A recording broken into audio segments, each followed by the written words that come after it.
It was supposed to be the happiest day of Grace's life. The flowers, the white dress, the guests.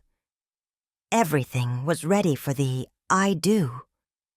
But 30 minutes before the ceremony, the groom, the man she believed she loved, looked her in the eyes and said he couldn't marry her.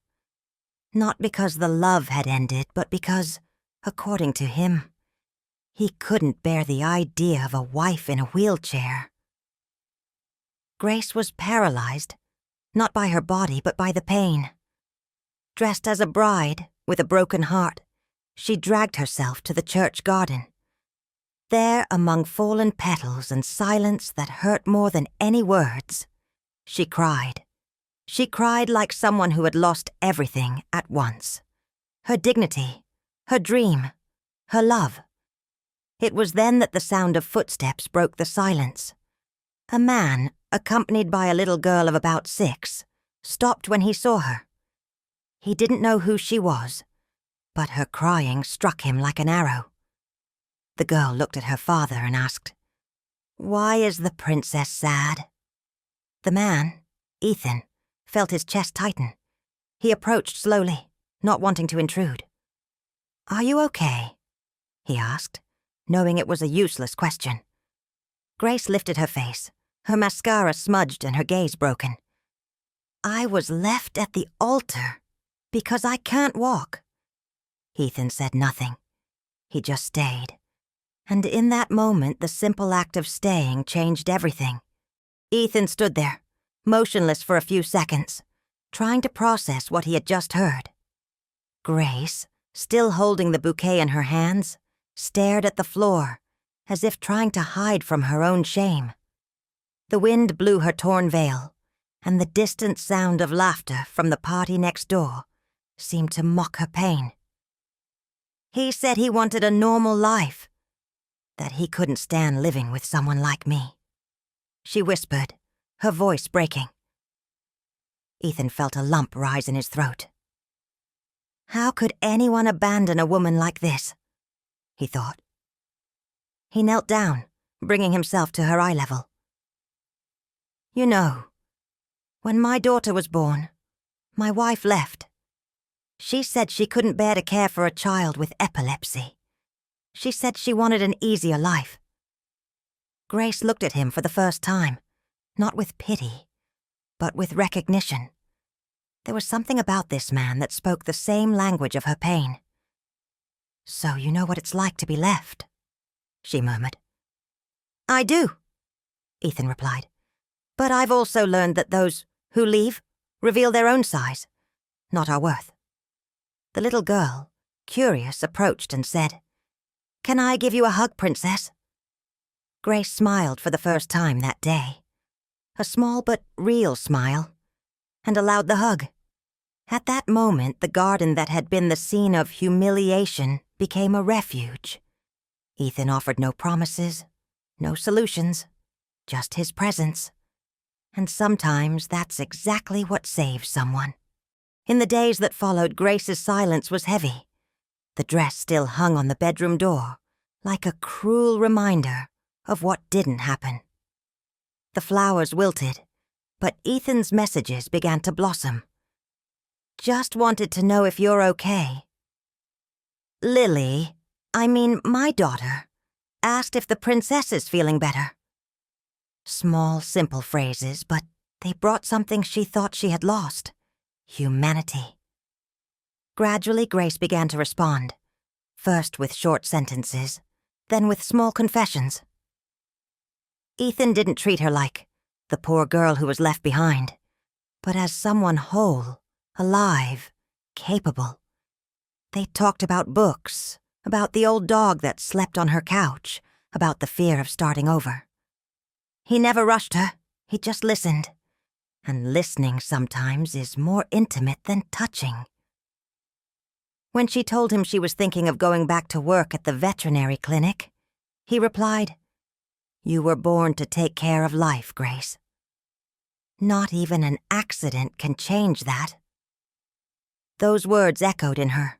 For the first time in months, she got dressed, combed her hair, and left the house. Not to prove anything to the world, but to prove to herself that she could still live. Ethan and Lily showed up at the clinic door at the end of the day with a note and a small bouquet. "Congratulations on coming back," it said.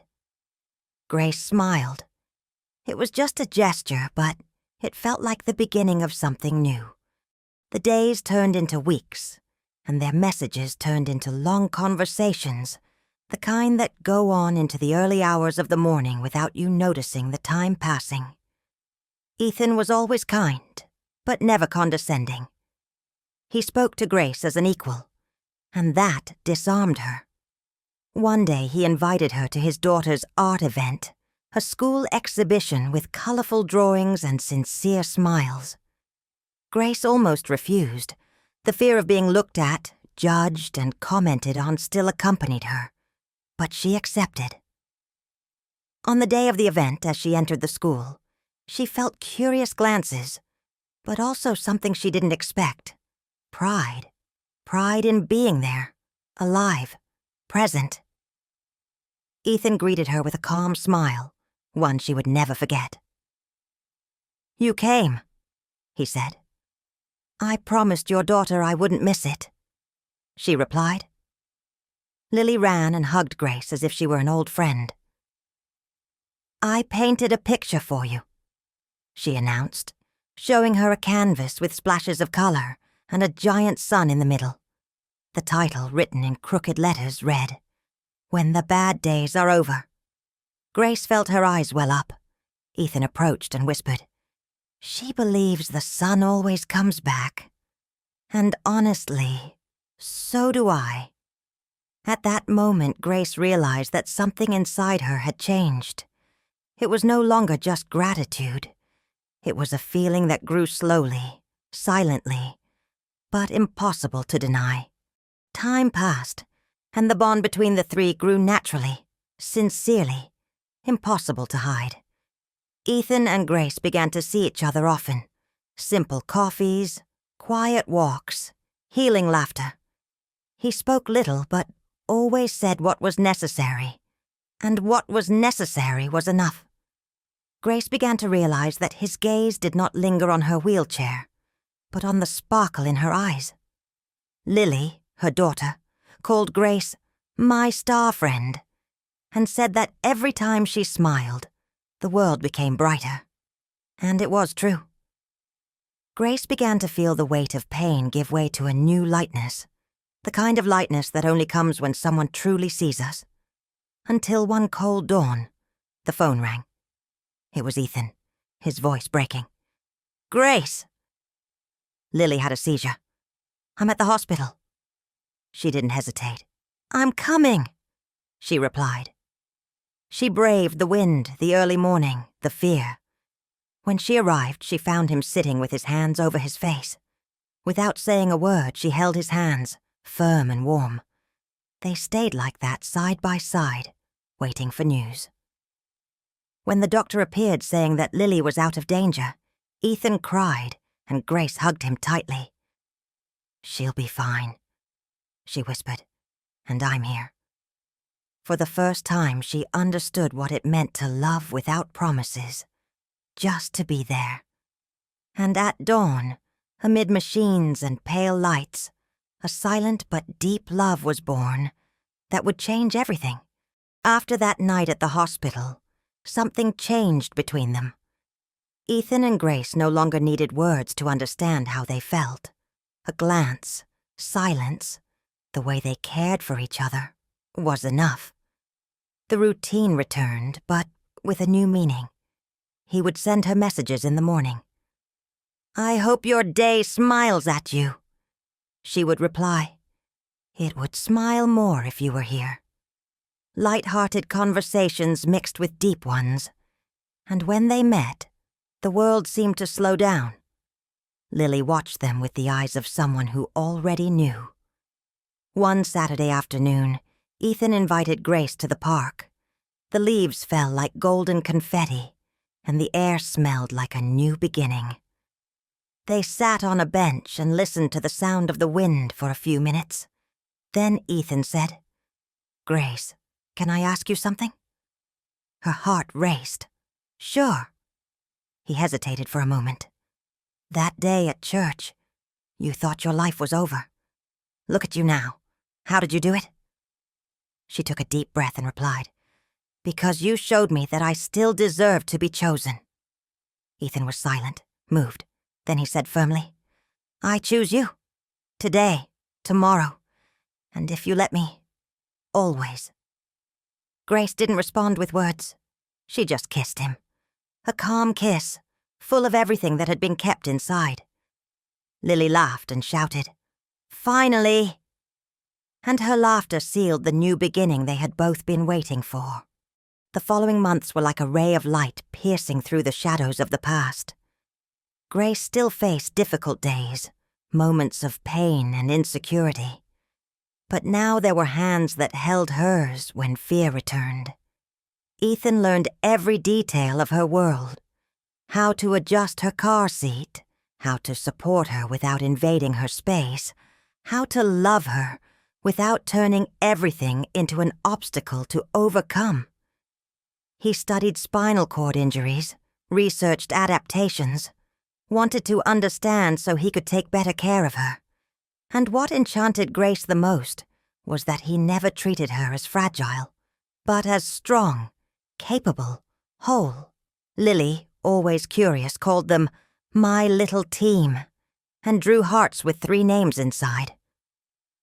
Grace laughed, moved. When the physical therapy sessions were exhausting, Ethan would show up with pizza, old movies, and a look that said, You don't have to prove anything. Over time, the 3 became a family. Not the family that fate had planned, but the one that love had patiently built. A year after the day Grace believed was the end, Ethan took her back to the same church. Her heart raced, but he just smiled. Trust me. The garden was covered with white flowers. Ethan knelt down, took her hands, and said, This is where your pain began. Today I want the rest of our life to begin. Grace, will you marry me?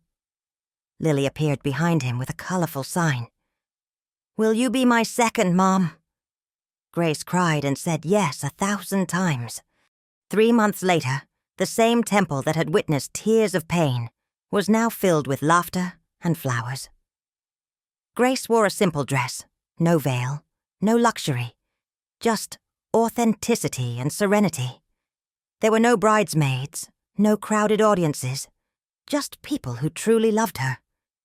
Ethan waited for her at the altar, with Lily by his side, dressed in yellow and holding a small bouquet.